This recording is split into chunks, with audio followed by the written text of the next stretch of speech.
Hoje eu quero tratar uma questão que sempre quando você está trabalhando com evangelismo, ou você apresenta o evangelho para alguém, ou apresenta a pessoa de Jesus, as pessoas sempre perguntam assim, por que o cristianismo e não as demais religiões?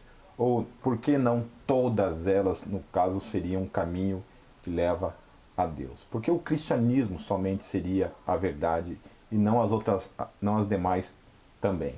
Todas as religiões do mundo veem Jesus de uma maneira. Então, quando você vai para o budismo, ou para o hinduísmo, ou para o espiritismo, todas essas religiões, de certa forma, apontam Jesus como um espírito evoluído, como o maior espírito evoluído, o maior espírito de luz que já existiu, ou um grande avatar, ou coisa desse tipo, ou coisa, se inclina para ele, de certa forma, como alguém evoluído. Okay? Quando você vai para o islamismo vê ele como um grande profeta, né? Talvez um dos maiores profetas dentro da religião islâmica. Então, todas as religiões, de certa forma, elas olham para Jesus como uma pessoa evoluída, né? Como um grande espírito. Com exceção do judaísmo, talvez, que veja Jesus como né, não como um profeta, mas todas as demais religiões enxergam Jesus, de certa forma, como uma coisa boa, como um grande homem, como um grande personagem, um grande profeta, um grande mestre, um grande filósofo e por aí segue. Quando você vai para as filosofias mais a nível existencial, né, como por exemplo um comunista, você vai ouvir ele falar que Jesus foi o primeiro comunista. Né? Você vai lá para um punk, ele vai falar que Jesus foi o primeiro anarquista. Então, a pessoa de Jesus, de certa forma, para aqueles que o reconhecem de fato como um personagem histórico, né? Não aqueles que atacam um Jesus religioso somente, né? Um Jesus mítico apenas, né? Mas aqueles que realmente procuram reconhecer que Jesus foi um homem histórico, todos de certa forma se inclinam para ele e reconhecem ele realmente como um grande personagem. Então sempre quando eu vou comparar a questão do porquê o cristianismo com as demais religiões, eu sempre começo com essa pergunta: quem é Jesus para você? Então, independente da pessoa, né, da religião que ela confessa, que ela professa, né, ela vai reconhecer alguma coisa boa em Jesus, certo? E aí, em cima disso, eu pergunto em seguida. Né? Por exemplo, se ela fala assim, Jesus foi um grande profeta, Jesus foi um grande filósofo, Jesus foi um grande mestre, Jesus foi um grande revolucionário, Jesus foi um grande anarquista, foi o primeiro comunista, Jesus foi uma pessoa que mudou a vida de muita gente, né? Jesus era um cara que pregou o amor ou coisa desse tipo.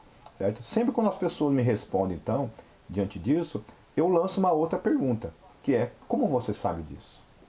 Como você sabe que Jesus era um cara que amava as pessoas? Como você sabe que Jesus foi um grande revolucionário? Como você sabe que Jesus foi um grande profeta? Como você sabe que Jesus foi um grande espírito evoluído?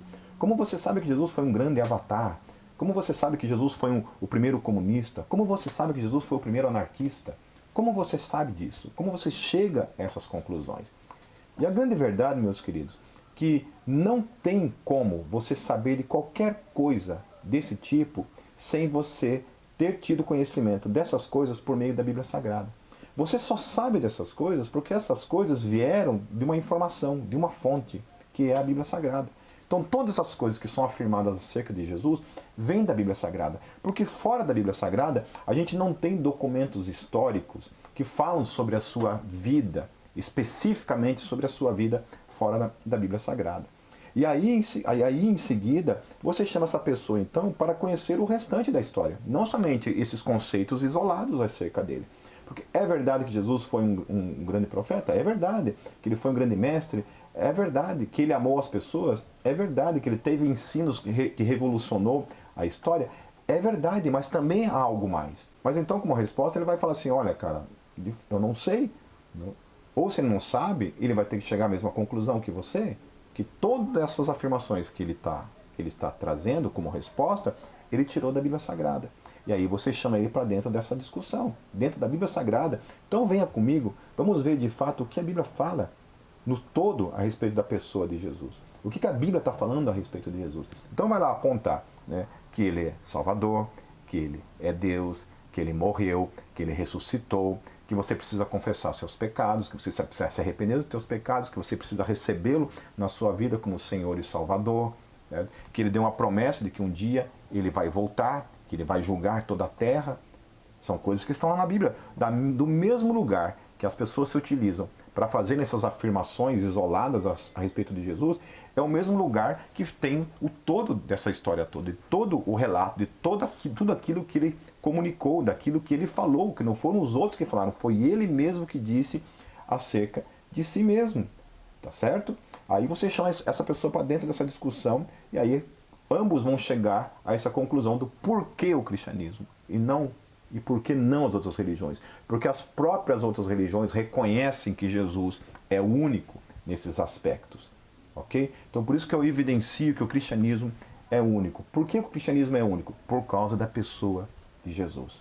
Por causa da pessoa de Jesus, ele é único, ele é incomparável, não se encontra nenhum personagem em nenhuma outra religião como a pessoa de Jesus. E se todas as demais religiões reconhecem que ele foi quem ele foi, a pessoa que ele foi, e você abordar o todo do que a Bíblia revela a respeito de Jesus, você também vai chegar a essa mesma conclusão, de que ele é único, portanto, ele é a única resposta. Pessoal, hoje eu quero indicar para vocês A Verdade sobre o Cristianismo, de Dinesh de Souza. Esse é um livro muito interessante também, e é um livro que trabalha muito das falácias, inclusive, que você escuta por aí como ataque com relação à fé cristã, né?